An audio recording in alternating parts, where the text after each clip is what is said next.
Hey everybody, it's Sunday, so that means it's time for story time. I have a really cool book. It's pretty short, but it's really great.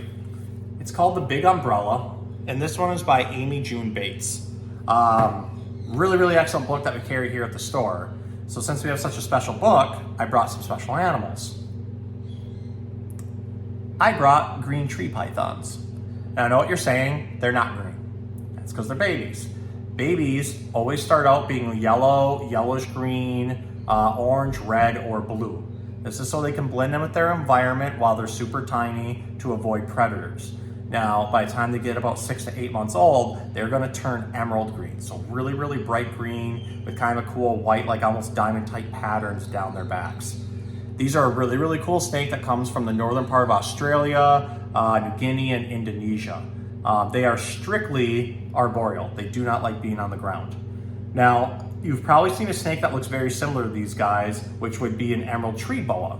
Emerald tree boas are from South America. They look almost exactly alike. They end up being the same color and similar in size. This is what we call parallel evolution, where two animals completely unrelated to each other across the world can develop the exact same traits. The reason they have those traits is since they're both arboreal and they both live in dense jungle type habitats, they have to have the colorization and the patterns to blend in with their environment to evade predators. This is also so they can hunt really well. So just like with other snakes that have forked tongues and can smell the air, and then also like a lot of pythons having heat pits, these guys are amazing hunters. So much in fact that they're known for snatching birds and bats out of mid-air. So very efficient with all the mechanisms that they're given in order to hunt. There's even stories of these guys hanging outside of caves to catch those bats. So between the tongue and between the heat pits, these guys are very quick at striking. Especially as adults, you gotta watch out for that bite.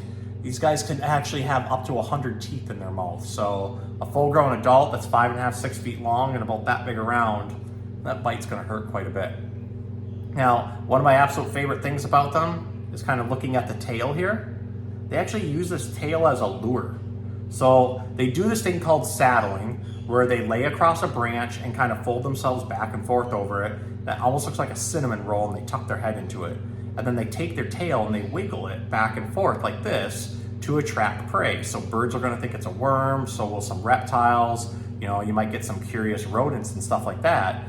And then once they go up towards the tail, they can go down and then strike them and then eat them. So really cool mode for getting animals to come see them. And then also being able to hide with their environment. So that's our green tree pythons. We're gonna go ahead and read our book, The Big Umbrella, except I'm gonna get my motion sensor lights to turn back on first. Boom, there we go. All right. We're gonna read The Big Umbrella by Amy June Bates.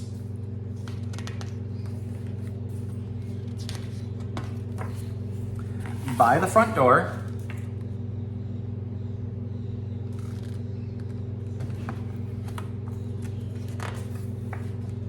there is an umbrella.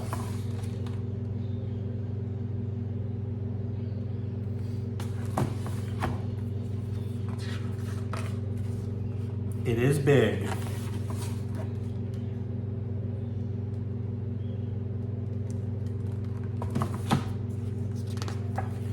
It is big. It is a big, friendly umbrella.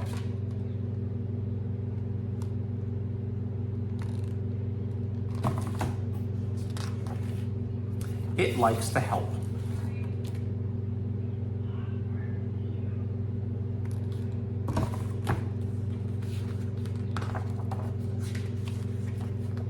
It likes to spread its arms wide.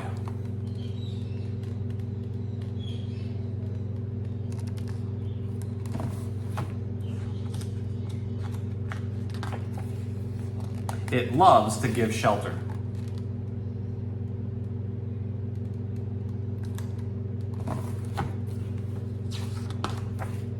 It loves to gather people in.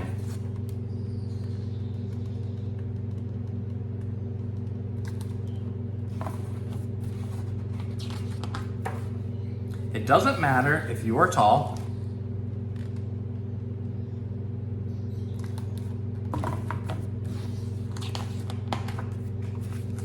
or hairy.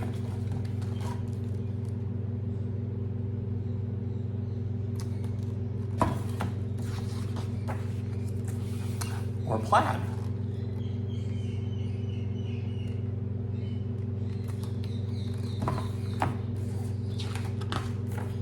It doesn't matter how many legs you have.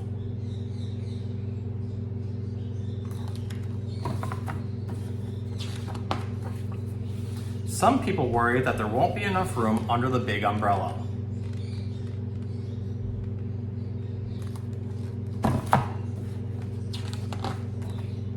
But the amazing thing is, there is.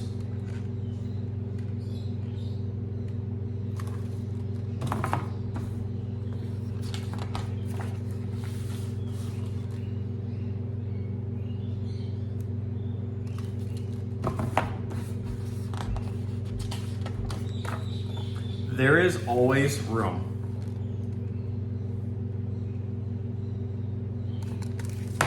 So, this book has a pretty straightforward message to me, and that is there is always room for everybody. There's always room to help out.